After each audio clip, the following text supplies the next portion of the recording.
Hello, Guardians and other people. I am the Canadian Cryptarch, and I'm here to show you how to do the Flawless Raider in the Crota's End raid. So, I'm doing this on the Blade Dancing Hunter, and my main strategy for getting through this is to use as much invisibility as possible to get through without using any kind of gimmicks. I know usually on the second lamp, quite a few people usually jump up above and bypass a lot of the abyss.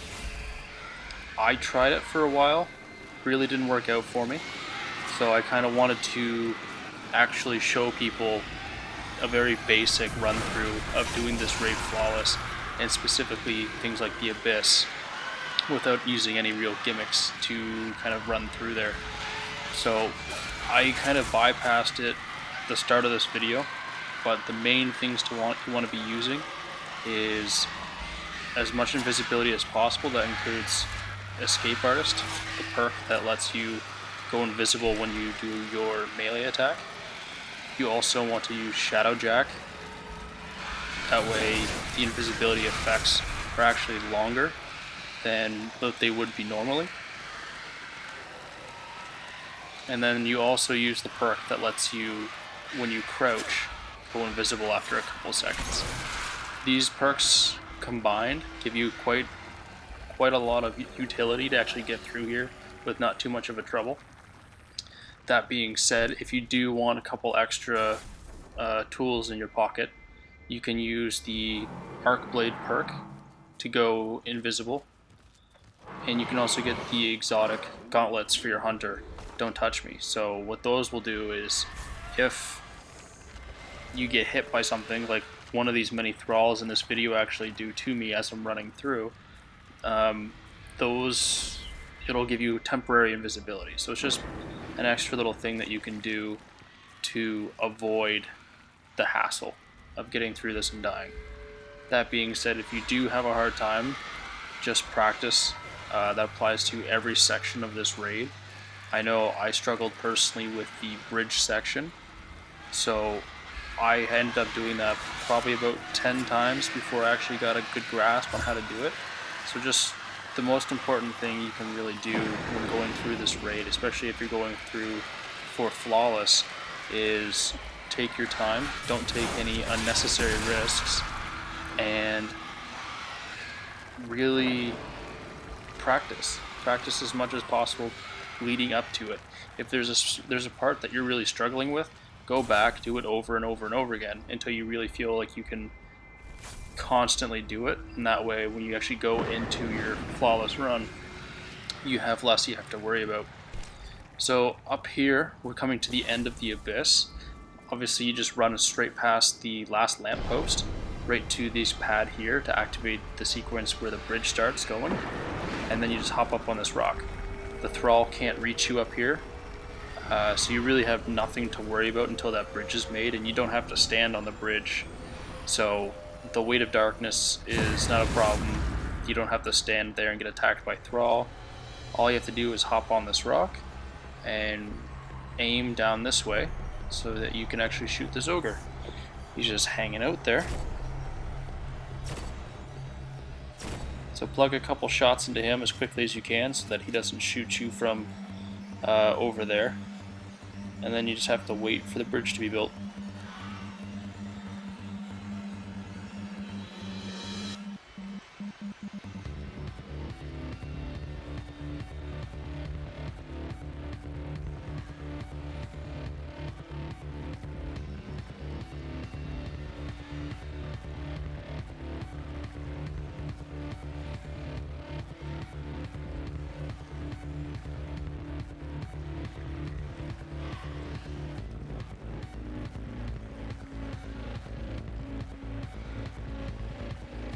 Okay, so it looks like the bridge is about to be built. As soon as it's clear, your weight of darkness disappears and you can move freely again. So all you have to do to finish this sequence of the raid is run across the bridge and run to the very end of this hall and into the light, and that'll take you to the next sequence.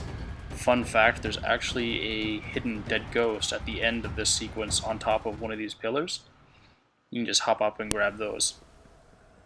So here we're at the bridge sequence, and frankly this is the part that I struggled with personally the most. There's a couple things you can do, and this is how I did it. Go into your subclass, so you want double jump, higher jump, just so that you can get that extra height you'll need to make the jump across. Escape artist in case you need to actually hit anybody, and then switch from shadowjack to fleet-footed. This gives you a little bit extra agility, which you'll need to help jump across, and that's really the only thing you'll have to do for the subclass. Also, you'll want to use a weapon that gives you lightweight, an additional agility perk. I'm using Might of Multi-Tool, and then I'm using the Bones of Ao so I can get an extra jump. So to start this up, you just stand on that pad, and then you can hop up here, and you want to take out the sword bearer as quickly as possible.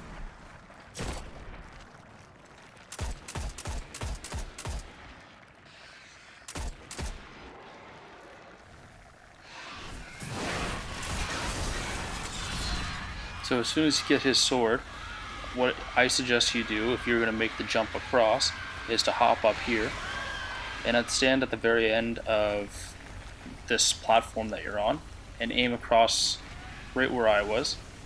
There's actually a little icon you can aim for, and that's kind of where you want to place your sword when you jump. So you jump across, it'll take 7 slashes to actually jump successfully across this. 3 to the bridge, and about another 4 to get from the center of the bridge onto the other side. Anything more than that or less than that, you're probably going to fall and die. 7 is typically where I was placing myself, and this did take me quite a while to actually get nailed down.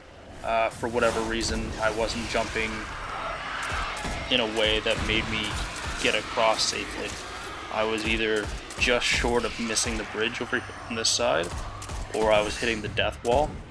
So definitely, if you find yourself dying here, just spend extra time going over it back and forth until you actually kind of nail it down. But once you're over here, you can just hide behind this lamppost, and then you can just kill adds. You want to focus mainly on the adepts that spawn all around the back. The more you kill, the less time it takes for the ogres to actually spawn on both sides. So you can just kind of chip away at the adds from behind here. There's no reason to take any unnecessary risks after all. This is just a flawless run, so your top priority is obviously just being safe. So once the ogres spawn, just start chipping away at their health. Best thing to do is when you go invisible as when your stalker perk kicks in, just to go invisible and plug your shots into them and poke back around behind this lamppost.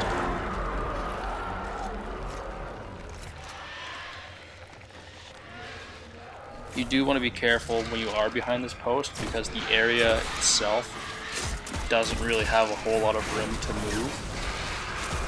So definitely be sure that you're not moving around too much back there. When the thrall come and attack you, don't panic. Usually they will fall off the ledge or turn right back around. So obviously once you kill both of the ogres, the adds will despawn and you'll be finished this sequence of the raid.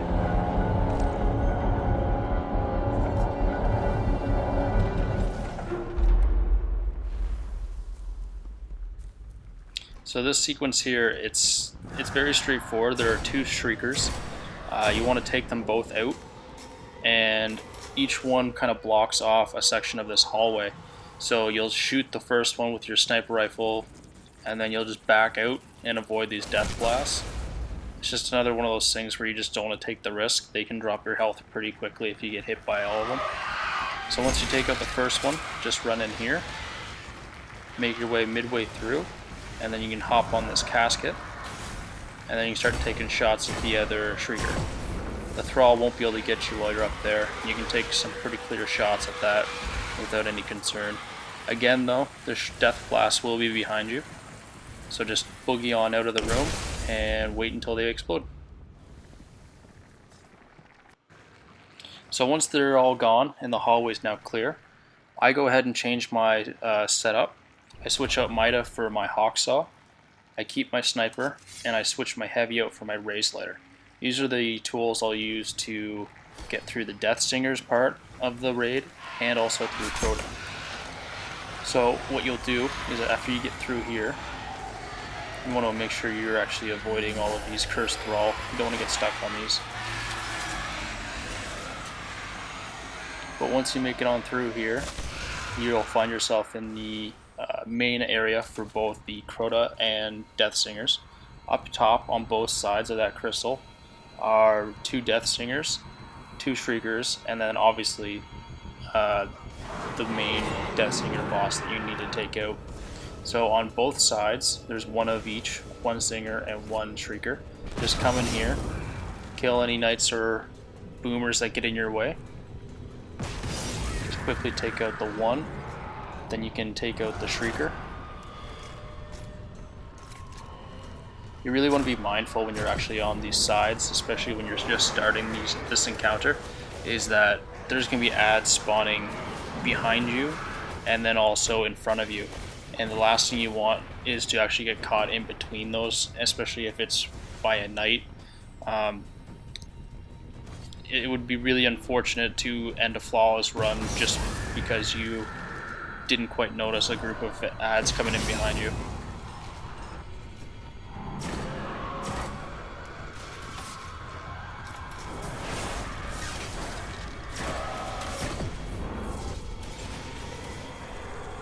So once you take out both Shriekers and both Death Stingers on each side, you'll just want to come out here and avoid the Death Blast.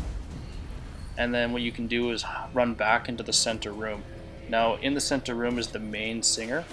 She has an ability that after a couple minutes, she'll start casting her song. When she starts doing that, you have about 30 seconds to actually kill her. It's really not that hard.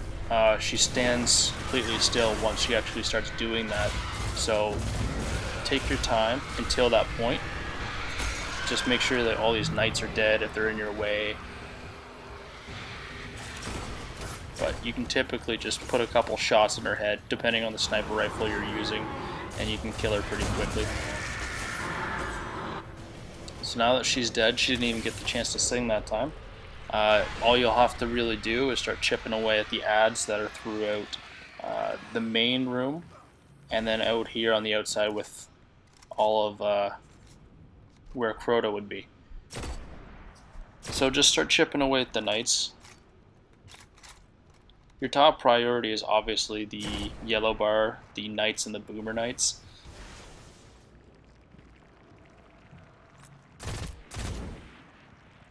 And it's not really a requirement to kill these guys, but the more that you take out, the less you actually have to worry about when you're taking out Crota later. And the last thing you want to do is just add an extra little bit of a stress to yourself. Now in the main room where the Death Singer was, are the ones you have to actually kill to get the checkpoint to actually proceed on to the Crota fight. So that entire center room where that crystal is, you have to make sure that all the ads are cleared out of there, and then that'll help technically secure you to go on to the next section.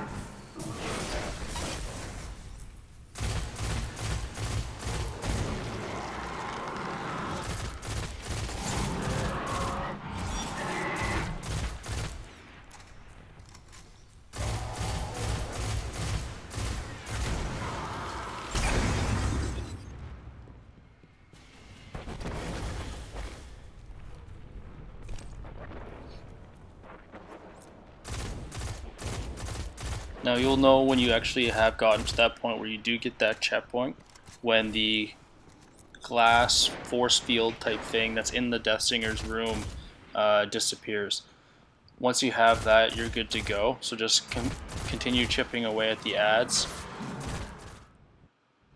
So once all the ads are gone, you're ready to move on to the actual Crota fight. Now the most important perks to have is Escape Artist and Shadow Jack. So you can switch, make sure you have those, and you have everything you need already to then take Crota on as a Blade Dancer.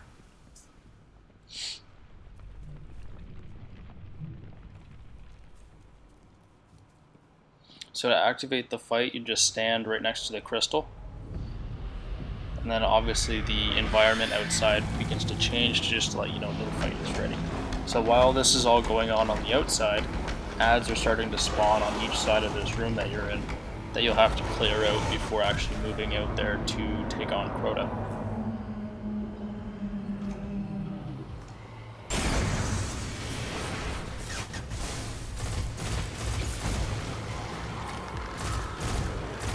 Now it's a really good idea to kill all of these ads for a couple reasons. One is that if you have to make a dash to either side of the room, you don't have ads on the inside waiting for you.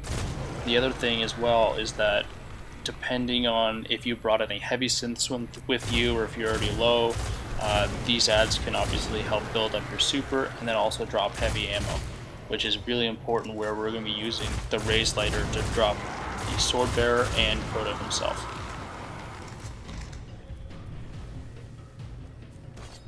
So I like to come out of the left side of the room. It doesn't matter which way you go. But I'm used to doing this with old fire teams back in year 1. We just run out the left. Kind of stuck with that. So as you run out, you just grab this light. It's the chalice of light. It regens your health. So you just take out the sword bearer. Run out here. And this is where I'm going to slow things down for you for a second just so you can really see. You hop up while you're invisible. Get close to Crota. You drop your sword. Now, it automatically switches to your primary weapon, so switch to your heavy, your sword, and slash Crota, and you should be able to pick up your relic sword right away. Then just attack Crota, drop the relic sword, shadow hit him, so you're invisible, and then get ready with your raised lighter. Just hit him one more time, grab your sword again, slash him. Now, obviously, I only hit him twice. I didn't quite get as much time as I would have liked to attack Crota. However, that being said, you also don't want to take any risks in actually hitting him. The worst thing that could happen is if you're on your last sword and you just stay a little bit too long and he gets up and he hits you. That would be really unfortunate. So right-mindedly, I backed up and I took off before I gave him the chance to actually attack me. One extra sword isn't going to make or break me.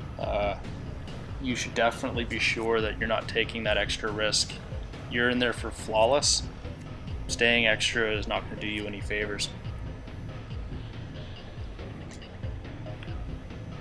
So once you make it back in this room, you literally just have to hang out here until Crota decides to move back over to the center platform.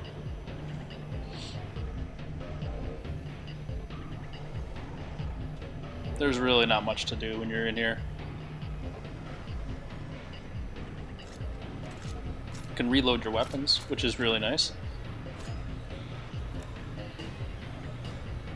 It is a good idea though, I guess, is the sword bearer will come out when Crota's out here. So you can keep an eye on where he comes out and moves to when you're up in that glass room. At least in that way you don't have to spend any time really looking for him. So here we just go for the second and last time. You just drop down, kill the sword bearer, shimmy on over to this rock, hop up there, go invisible. I slow it down one more time. Drop the sword, switch from primary to heavy, attack him, pick up the relic again, smack him, and he's dead. Now, I actually didn't get any loot this time. I had picked it up previously in a practice run against Crota, but that's all you have to do to actually get the flawless rating.